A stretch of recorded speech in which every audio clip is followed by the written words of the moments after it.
O is a point in the interior of an equilateral triangle. The perpendicular distance from O to the sides are √3 centimeter, 2 √3 centimeter and 5 √3 centimeter. The perimeter of the triangle is. അപ്പോൾ നമുക്കൊരു equilateral triangle ഉണ്ട്. ട്രയാങ്കിളിന്റെ ഇന്റീരിയറിൽ ഒരു point ഉണ്ട് O, സെൻട്രലല്ല, എവിടെ ഒരു point ഉണ്ട്. ആ ഒരു പോയിന്റിൽ നിന്ന് നമ്മുടെ ഇക്വലാറ്ററൽ ട്രയാങ്കിളിന്റെ 3 സൈഡിലേക്കുള്ള പെർപെൻഡിക്കുലറിന്റെ ഡിസ്റ്റൻസ് ആണ് നമുക്ക് തന്നിരിക്കുന്നത്.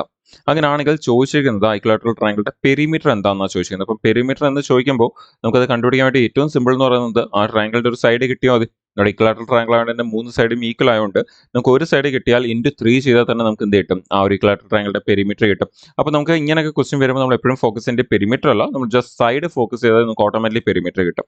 സോ അങ്ങനെയാണെങ്കിൽ നമുക്ക് ഈ ക്വസ്റ്റ്യൻ ഒന്ന് അപ്രോച്ച് ചെയ്യാം. അപ്പോൾ നമുക്ക് അവിടെ പറയുന്നത് ഒരു ഇക്വലാറ്ററൽ ട്രയാങ്കിൾ ഉണ്ട്. ആ ഒരു ഇക്വലാറ്ററൽ ട്രയാങ്കിളിന്റെ നടുക്ക് എവിടെ ഒരു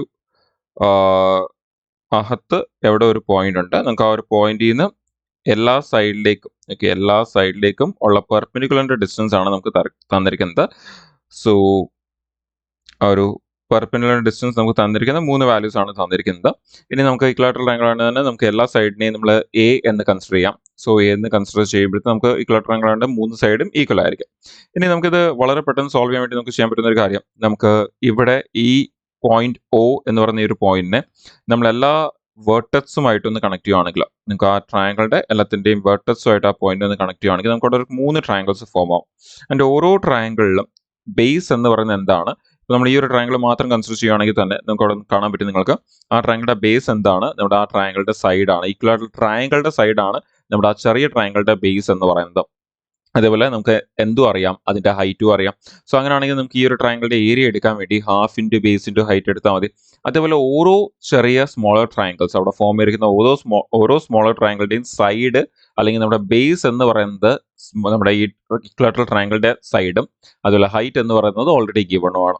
അങ്ങനെയാണെങ്കിൽ നമുക്ക് ഇവിടുത്തെ ഏരിയ ഒന്ന് എടുക്കുകയാണെങ്കിൽ നമുക്കിവിടെ ഓരോന്നും half into base into height എന്നുള്ള കൺസെപ്റ്റ് എടുക്കാം. സോ ഹാഫ് ഇൻറ്റു ബേസ് എന്ന് പറയുന്ന എല്ലാ സ്മോളർ ട്രയാങ്കിൾസിന്റെയും ബേസ് എന്ത് തന്നെയാണ്, നമ്മുടെ ഇക്വലാറ്ററൽ ട്രയാങ്കിളുടെ സൈഡ് തന്നെയാണ്. സോ ഹാഫ് ഇൻറ്റു ആ ബേസ് എന്നുള്ളത് A ഇൻറ്റു ഹൈറ്റ് എല്ലാം നമുക്ക് ഒരുമിച്ച് എടുക്കാം. സോ അങ്ങനെയാണെങ്കിൽ √3യും അടുത്ത ട്രയാങ്കിളുടെ 2 √3യും അതുപോലെ അടുത്ത ട്രയാങ്കിളുടെ 5 √3യും.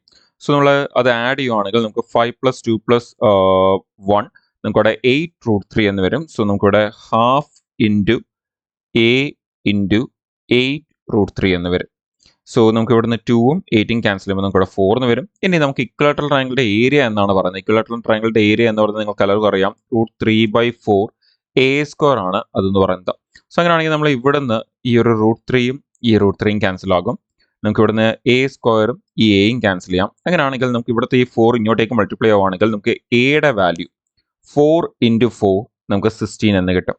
സോ 16 സെന്റിമീറ്റർ ആണ് Aയുടെ വാല്യൂ എന്ന് പറയുന്നത്. അപ്പോൾ 16 സെന്റിമീറ്റർ ആണ് Aയുടെ വാല്യൂ എങ്കിൽ നമ്മുടെ ഈ ഒരു ഇക്വലാറ്ററൽ ട്രയാങ്കിളുടെ പെരിമീറ്റർ എന്ന് പറയുമ്പോൾ നിങ്ങൾക്കറിയാം 3A ആണ് എന്നുള്ള 3 സൈഡാണ് ഉള്ളത്.